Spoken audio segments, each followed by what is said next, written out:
عبرانی زبان میں یروشلم اور عربی میں القدس کے نام سے معروف تاریخی شہر بیت المقدس، جس کا معنی پاک گھر ہے، ان شہروں میں سے ایک ہے جنہیں نوع انسانی عزت و احترام کی نگاہ سے دیکھتی ہے، جس کا ذرہ ذرہ مقدس ہے۔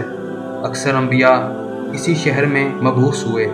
حضرت داؤد علیہ السلام، حضرت سلیمان علیہ السلام اور کئی دوسرے انبیاء بھی یہیں مدفون ہیں۔ بیت المقدس متعدد بار تخت و تاراج ہوا ہے۔ یہاں کی آبادیوں کو کئی بار زبردستی جلا وطن کیا گیا ہے اور اس کی گلیوں میں ان گنت جنگیں لڑی جا چکی ہیں جن میں خون کے دریا بہہ چکے ہیں۔ یہ دنیا کا وہ واحد شہر ہے جسے یہودی، مسیحی اور مسلمان تینوں مقدس مانتے ہیں۔ یہودیوں کا عقیدہ ہے کہ یہ وہ جگہ ہے جہاں سے کائنات کی تخلیق ہوئی۔ یہیں حضرت ابراہیم علیہ السلام نے اپنے بیٹے کی قربانی کی تیاری کی تھی۔ یہاں مغربی دیوار، جو یہودیوں کے اہم مذہبی یادگار ہے، جسے دیوار گریہ بھی کہا جاتا ہے، جو حضرت سلیمان علیہ السلام کی تعمیر کردہ ہیکل سلیمانی کی ایک دیوار کا کچھ بچا ہوا حصہ ہے، موجود ہے۔ عیسائی کہتے ہیں کہ حضرت عیسیٰ علیہ السلام کی جائے پیدائش بیت الحم یہیں واقع ہے۔ حضرت عیسیٰ علیہ السلام کو یہیں مصلوب کیا گیا اور ان کا سب سے مقدس کلیسا چرچ آف دی ہولی سپولکر واقع ہے۔ مسلمانوں کے اعتقاد کے مطابق حضور صلی اللہ علیہ وآلہ وسلم ہجرت کے بعد 17 ماہ تک اسی طرف رخ کر کے نماز پڑھاتے رہے۔ جب آپ صلی اللہ علیہ وآلہ وسلم معراج کے لیے گئے تو معراج پر جانے سے قبل اسی شہر میں واقع مسجد اقصیٰ میں آپ صلی اللہ علیہ وآلہ وسلم نے تمام نبیوں کی امامت کروائی۔ یہ وجہ ہے کہ مسلمان اور مسیحی 1000 برس تک اس شہر پر قبضے کے لیے آپس میں برسر پیکار رہے۔ ماہرین آثار قدیمہ کے مطابق 7000 قبل بھی بیت المقدس میں انسانی آبادی موجود تھی۔ اس طرح یہ دنیا کے قدیم ترین شہروں میں سے ایک شہر ہے۔ 1000 قبل مسیح حضرت داؤد علیہ السلام نے شہر فتح کر کے اسے اپنی سلطنت کا دارالحکومت بنا لیا۔ انہوں نے 33 سال تک اس شہر پر حکومت کی۔ حضرت داؤد علیہ السلام کی وفات کے بعد ان کے بیٹے حضرت سلیمان علیہ السلام نے بیت المقدس میں معبد تعمیر کروایا، جسے ہیکل سلیمانی کہا جاتا ہے۔ ہیکل سلیمانی میں تابوت سکینہ رکھا گیا۔ تابوت سکینہ ایک صندوق کا نام ہے جو شمشاد کی لکڑی کا بنا ہوا تھا۔ اس صندوق میں حضرت موسیٰ علیہ السلام کا عصا اور ان کی جوتیاں، حضرت ہارون علیہ السلام کا امامہ، حضرت سلیمان علیہ السلام کی انگوٹھی، توریت کی تختیوں کے چند ٹکڑے، کچھ من و سلوہ اور انبیاء علیہ السلام کی صورتوں کے حلیے وغیرہ موجود تھے۔ حضرت سلیمان علیہ السلام کی وفات کے بعد ان کے بیٹے رجحان بن سلیمان علیہ السلام کو تخت پر بیٹھے 5 سال ہوئے تھے کہ شاہ مصری شاک نے بیت المقدس کی طرف پیش قدمی کی اور بغیر مزاحمت کے شہر میں داخل ہو گیا۔ وہ ہیکل سلیمانی اور عبادت گاہ کی تمام قیمتی چیزیں شاہی خزانوں کے ساتھ لوٹ کر لے گیا۔ 740 قبل مسیح سے 700 قبل مسیح تک حکومت کرنے والے حزقیہ نے اپنے دور میں ہیکل سلیمانی کی عظمت کو بحال کیا۔